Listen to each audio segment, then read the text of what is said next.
സല്ലല്ലാഹു അലാ മുഹമ്മദ് സല്ലല്ലാഹു അലൈഹി വസല്ലം. സല്ലല്ലാഹു അലാ മുഹമ്മദ് സല്ലല്ലാഹു അലൈഹി വസല്ലം. കൈയൊഴിച്ചേക്കണേ. ഞാനിപ്പോ അതിലേക്ക് വിശദമായി കിടക്കുന്നില്ല.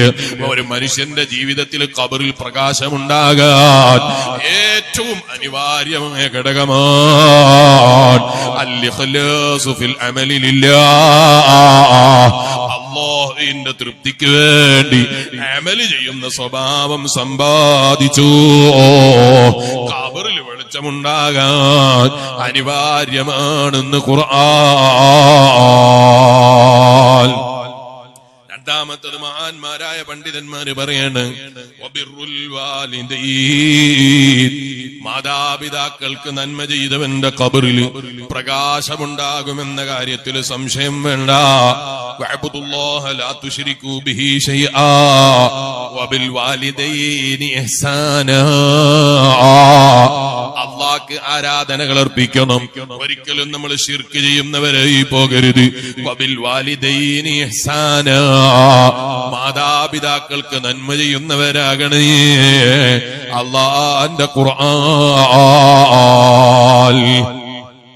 ഇപ്പൊ പറയുന്ന പാശ്ചാത്യ ചിന്തക്കാരുണ്ടല്ലോ, നമ്മൾ അവരെ രാജ്യങ്ങളൊന്ന് പരിശോധിച്ചു നോക്കണം അല്ലെ.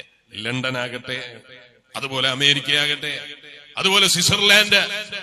പാശ്ചാത്യൻ ചിന്തക്കാരന്റെ സ്വർഗം എന്ന് വിശേഷിപ്പിക്കുന്ന നാടാണല്ലോ സ്വിറ്റ്സർലാൻഡ്. ഇത്തരം നാടുകൾ നിങ്ങൾ പരിശോധിച്ചു നോക്കുക. ഏറ്റവും കൂടുതൽ വൃദ്ധസദനങ്ങൾ നിർമ്മിക്കപ്പെടുകയും ഏറ്റവും കൂടുതൽ വൃദ്ധസദനങ്ങൾ ഉണ്ടാവുകയും ചെയ്യുന്ന നാടുകൾ ഇത്തരം നാടുകളാണ്. ഈ പാവപ്പെട്ട മുത്തല്ലിം ഒരു അറബി വീട്ടിലേക്ക് ചെന്നു. അവിടെയുള്ള ഉപ്പാപ്പയായ വലിയ സഹായം ചെയ്ത ഒരാളുണ്ടായിരുന്നു. അയാളെ കുറിച്ച് ചോദിച്ചപ്പോൾ മക്കള് പറയാണ്, ബാപ്പനെ ഞങ്ങൾ ആർക്കും കാണിച്ചു കൊടുക്കാറില്ല. എന്തുകൊണ്ടാണ്? ബാപ്പ വൃദ്ധസദനത്തിലായതുകൊണ്ടാണോ? അല്ല. ബാപ്പാനെ വൃദ്ധസദനത്തിലാക്കിയത് കൊണ്ടാണോ? അല്ല.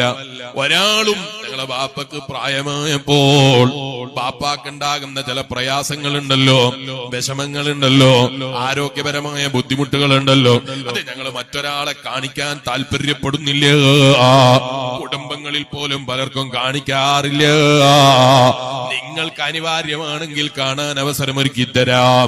ഞാനിങ്ങനെ ചിന്തിച്ചു പോയി, എന്തൊരു നല്ല സ്നേഹമാ. എവിടെ നിന്ന് കിട്ടിയതാണ് എന്നറിയോ? അള്ളാന്റെ ഖുർആനിന്റെ ആശയമാണ് വാലിദൈൻ. മാതാപിതാക്കൾക്ക് നല്ലത് ചെയ്യുന്ന ബാപ്പതേ മക്കളാണോ സ്വർഗമാണ്. അതുകൊണ്ടാ ഖുർആൻ എടുത്തു പറഞ്ഞത് കണ്ടില്ലേ? അതേ ഹബീബ് നബി സല്ലല്ലാഹു അലൈഹി വസല്ലമ തങ്ങൾ എടുത്തു പറഞ്ഞത് കാണുന്നില്ലേ? മാപ്പാക്കും ഉമ്മാക്കും ഗുണം ചെയ്യുന്നവനാണോ അവൻ ജീവിതത്തിൽ വലിയ ബഹുമാനം ലഭിച്ചവനാ. അതുകൊണ്ടാ ഹബീബ് നബി സല്ലല്ലാഹു അലൈഹി വസല്ലമ നിങ്ങൾ പറയുമ്പോ ഉമ്മാന്റെ ശരീരത്തിന് എത്ര അവയവങ്ങളുണ്ട്, പക്ഷേ നബി നിങ്ങൾ പറയുമ്പോ പറഞ്ഞതെന്നാ? അൽ ജന്നത്തു തഹത അഖ്ദാമിൽ ഉമ്മഹാത്ത്. അതെ, ഉമ്മാന്റെ കൈയിന്റെ അടിയിലാണ് സ്വർഗം എന്ന് പറഞ്ഞുകൂടായിരുന്നോ? ഉമ്മാന്റെ നെറ്റിത്തടത്താണ് സ്വർഗം എന്ന് പറഞ്ഞുകൂടായിരുന്നോ? ഉമ്മാന്റെ മൂക്കിന്റെ മേലെയാണ് സ്വർഗം എന്ന് പറഞ്ഞുകൂടായിരുന്നോ? ചുണ്ടിക്കനുസരിച്ചാണ് ഇത് കൈകാര്യം ചെയ്യേണ്ടതെങ്കിൽ. അല്ലെങ്കിൽ ഉമ്മാന്റെ പല്ലിന്റെ മേലെയാണ് സ്വർഗം എന്ന് പറഞ്ഞുകൂടായിരുന്നോ? ഉമ്മാന്റെ നാവിലാണ് സ്വർഗം എന്ന് പറഞ്ഞുകൂടായിരുന്നു? ഉമ്മാന്റെ കണ്ണിലാണ് സ്വർഗം എന്ന് പറഞ്ഞുകൂടായിരുന്നു? മോനെ, ആ ഉമ്മാന്റെ മുന്നിൽ വിനയം കാണിക്കുന്ന മോനായി, കാല് പിടിക്കുമ്പോൾ പ്രയാസം തോന്നാത്ത, കാല് പിടിച്ച് ഞെക്കി കൊടുക്കുമ്പോ ബുദ്ധിമുട്ട് തോന്നാത്ത, അങ്ങനെ ഉമ്മാക്ക് ഖിദ്മത്ത് ചെയ്യുന്ന മോനാണോ അവനുള്ളതാ സ്വർഗം എന്നാ പറഞ്ഞത് കൊണ്ട് ചുരുക്കം. അതുകൊണ്ടാ ഹബീബ് നബി സല്ലല്ലാഹു അലൈഹി വസല്ലം പറഞ്ഞത് അൽ ജന്നത്തു തഹത അഖ്ദാമിൽ ഉമ്മഹാത്ത്. അല്ലാഹ് നിങ്ങളെ ജീവിച്ചിരിക്കുന്ന ഉമ്മവാപ്പമാർക്ക് ദീർഘായുസ് നൽകണേ അല്ലാഹ്. മരിച്ചുപോയ ഉമ്മാമ്മമാർ, ഉപ്പാപ്പമാർ, ഞങ്ങളെ സദസ്സിൽ ഒരുമിച്ച് കൂടിയ ചിലരുടെ ഉമ്മമാര്, ബാപ്പമാര്, അവരൊക്കെ ഖബർ നീ വിശാലമാക്കണേ അല്ലാഹ്. സ്വർഗം നൽകണേ അല്ലാഹ്.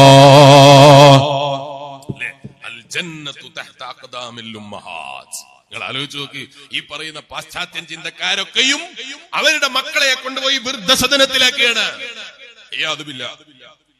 നമ്മളെ നാട്ടില് അത് ട്രെൻഡായി വൈകാതെ വരുമോ എന്ന് ഭയപ്പെടേണ്ട ഒരു കാലഘട്ടത്തിലാണ് നമ്മൾ ജീവിക്കുന്നത്. അല്ലാഹു കാത്ത് രക്ഷിക്കട്ടെ. നമ്മളെ ഉസ്താദുമാരൊക്കെ ഇപ്പൊ ഇംഗ്ലീഷ് മീഡിയം നടത്തുന്നുണ്ട് അല്ലെ? പല ഉസ്താദുമാരും പല സ്ഥാപനങ്ങൾ നടത്തുന്ന കൂടുതൽ ഇംഗ്ലീഷ് മീഡിയം നടത്തലുണ്ട്, അതുപോലുള്ള കോളേജുകൾ നടത്തലുണ്ട്. ഇതുപോലെ നമ്മളെ ഉസ്താദുമാർ, നമ്മളെ നാട്ടിലുള്ള പ്രായം ചെന്ന ഉപ്പാപ്പമാര് റോഡരികിലായാൽ, ഉമ്മാമ്മമാര് റോഡരികിലായാൽ അവര് തന്നെ വൃദ്ധസദനങ്ങൾ തുടങ്ങേണ്ട ഗതികേട് നമ്മളെ സമൂഹം ഉണ്ടാക്കുമോ എന്ന് ഭയപ്പെടേണ്ട കാലാണ്. റബ്ബ് നമ്മളെ കാത്തി രക്ഷിക്കട്ടെ.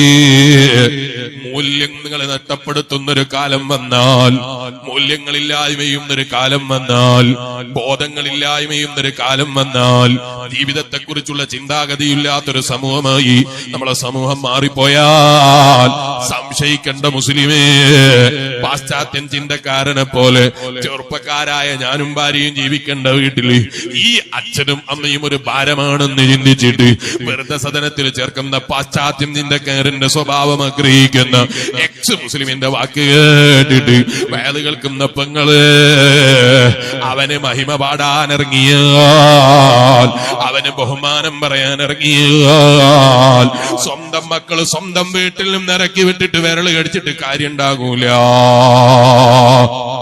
ഞാൻ വെറുതെ പറയാണോ അല്ല, ഞാൻ മുമ്പ് എവിടെയോ പ്രസംഗിക്കുമ്പോ പറഞ്ഞിരുന്നു, വെള്ളിയാഴ്ച ജുമയ്ക്ക് ഒരു ദിവസം ചൈനയിലെ പ്രധാനപ്പെട്ട ഒരു പള്ളിയിൽ പങ്കെടുക്കാനിടയായി. പള്ളിയിൽ ജുമയ്ക്ക് ചെന്നപ്പോൾ നിസ്കാരം കഴിഞ്ഞിറങ്ങിയപ്പോ എല്ലാവരും എന്റെ അടുക്കലേക്ക് വരികയാണ്. കുറെ പ്രായം ചെന്ന ഉപ്പാപ്പമാർ. എന്തിനാണ്? ഞാൻ ഭയങ്കര ജോറനായതുകൊണ്ടല്ല, അവിടെയുള്ള ഖത്തീബിന് പോലും ഇത്ര വലിയ തലയെ കെട്ടില്ല, അയാൾ പോലും ഇതുപോലെ ഒരു കുപ്പായം ധരിച്ചിട്ടില്ല.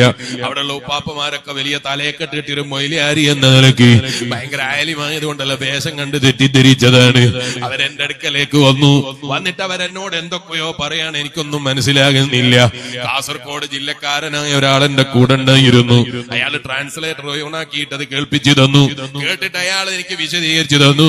പ്രായം ചെന്ന ഉപ്പാപ്പമാരാണ്. അവര് പറയാണ്, ഞങ്ങളെ മക്കള് ഞങ്ങളെ കൈയൊഴിച്ചു പോയി, ഞങ്ങളെ കമ്പനികൾ അവരെ കയ്യിലാണ്, ഞങ്ങളെ സമ്പാദ്യം അവരെ കയ്യിലാണ്, ഞങ്ങൾ ഉണ്ടാക്കിയതൊക്കെ അവരെ കയ്യിലാണ്. ഞങ്ങളെ വൃദ്ധസദനങ്ങളിൽ സുഖലോലുപതരായി ജീവിക്കാൻ വേണ്ടി പൈസയും കൊടുത്തിട്ട് കൊണ്ടുപോയി വൃദ്ധസദനത്തിലാക്കിയപ്പോ കെട്ടിയിട്ട ജീവിതം മനസ്സിന് സമാധാനം തരില്ലല്ലോ, സന്തോഷം തരില്ലല്ലോ, സുഖം തരില്ലല്ലോ. ഇത് കേൾക്കുമ്പോ ചില ഉമ്മാർക്ക് തോന്നുകയാണ്, ഇത് തന്നെയല്ലേ ഞങ്ങളും ചിന്തിക്കുന്നത്. ഞങ്ങൾക്ക് വീട്ടിന്റെ ഉള്ളിലുള്ള ജീവിതാണല്ലോ മുസ്ലിയാരെ, ഞങ്ങൾക്ക് പുറത്തിറങ്ങാൻ പറ്റില്ലല്ലോ, ഞങ്ങൾക്ക് എവിടെയും പോകാൻ പറ്റില്ലല്ലോ, എവിടെയും കൂടാൻ പറ്റില്ലല്ലോ. അങ്ങനൊരു ഇസ്ലാമില്ല. നിങ്ങള് പുറത്തിറങ്ങിയാ പൊളിഞ്ഞു പോകുന്ന ഇസ്ലാമാണ് എന്നൊന്നും ആരും പറഞ്ഞിട്ടില്ല. വലിയ നിങ്ങൾ പറയില്ലേ, അത്യാവശ്യത്തിനല്ലാതെ പുറത്തിറങ്ങരുത്, അത്യാവശ്യത്തിന് ഇറങ്ങാന്നല്ലേ പറഞ്ഞത്. അത്യാവശ്യത്തിനല്ലാതെ ഇറങ്ങരുത് എന്നാ അത്യാവശ്യത്തിന് ഇറങ്ങാന്നാണ് അതിന്റെ അർത്ഥം. അത്യാവശ്യത്തിന് ഇറങ്ങരുത് എന്ന് പറഞ്ഞാൽ അതാണോ ഇസ്ലാം? അല്ല. അത്യാവശ്യത്തിന് ഇറങ്ങാം, ആവശ്യത്തിനും ഇറങ്ങാം. പക്ഷെ അങ്ങാടി കറങ്ങുന്ന പെങ്ങളായി കൂടാ. അത് അങ്ങാടി മാത്രാണോ? അല്ല. ഇപ്പൊ ചില ആളുകൾക്കൊരു ധാരണയാണ്, നമ്മൾ ജമാഅത്തിനും ജുമ ഇറങ്ങി പുറപ്പെടേണ്ടതില്ല എന്നല്ലേ ഷാഫി ഇമാം പറഞ്ഞത്. പക്ഷെ ഉറൂസ് ആണെങ്കിൽ എല്ലാടെയും പോയി കറങ്ങിക്കളയാന്നുള്ള ചിന്തയാണോ പെങ്ങന്മാര്? അനുവദനീയമല്ല. പേര് ഉറൂസ് ആകട്ടെ അല്ലാത്തതാകട്ടെ, തലമറക്കാതെ പുറത്തേക്ക് ഇറങ്ങുന്ന സ്വഭാവം ഉണ്ടല്ലോ, അള്ളാന്റെ ദീൻ അനുവദിച്ചിട്ടില്ല. മാറ് കാണിച്ച് പുറത്തേക്ക് ഇറങ്ങുന്ന സ്വഭാവമുണ്ടല്ലോ, അള്ളാഹ് അനുവദിച്ചിട്ടില്ല. ഞങ്ങൾക്ക് യാത്ര ചെയ്യാൻ പറ്റുമോ? യാത്ര ചെയ്യുന്നതിന് ഇസ്ലാം വിരോധിച്ചിട്ടില്ല. പക്ഷെ ഒരിക്കലും ഇസ്ലാം മഹറമില്ലാത്ത യാത്ര അനുവദിച്ചിട്ടില്ല. മഹറമില്ലാത്ത യാത്ര അനുവദിച്ചിട്ടില്ല.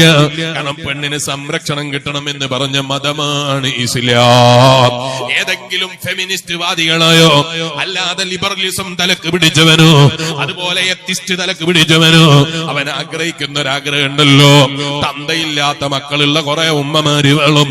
ഈ ഒരാഗ്രഹത്തെ കൊണ്ടുപോയി ഇത്തരം ഉമ്മമാരെ ശരീരത്തിൽ തീർക്കുന്നതിന്റെ ഭയം കൊണ്ടാണ് ഇസ്ലാം മഹറമില്ലാതെ പുറത്തിറങ്ങരുത് എന്ന് പറഞ്ഞത്. ഭയങ്കര സ്വാതന്ത്ര്യമാണ് അമേരിക്കയിൽ നിന്നൊരു ധാരണ ഉണ്ടാവും ചില ആളുകൾക്ക്, അല്ലെ? അമേരിക്ക എന്ന് പറയുമ്പോ ഭയങ്കര സ്വതന്ത്രമായ ചിന്തകളുള്ള രാജ്യമാണല്ലോ, എന്തൊരു സ്വർഗായിരിക്കും അതെന്ന് തോന്നുന്ന ആളുകളുണ്ട്.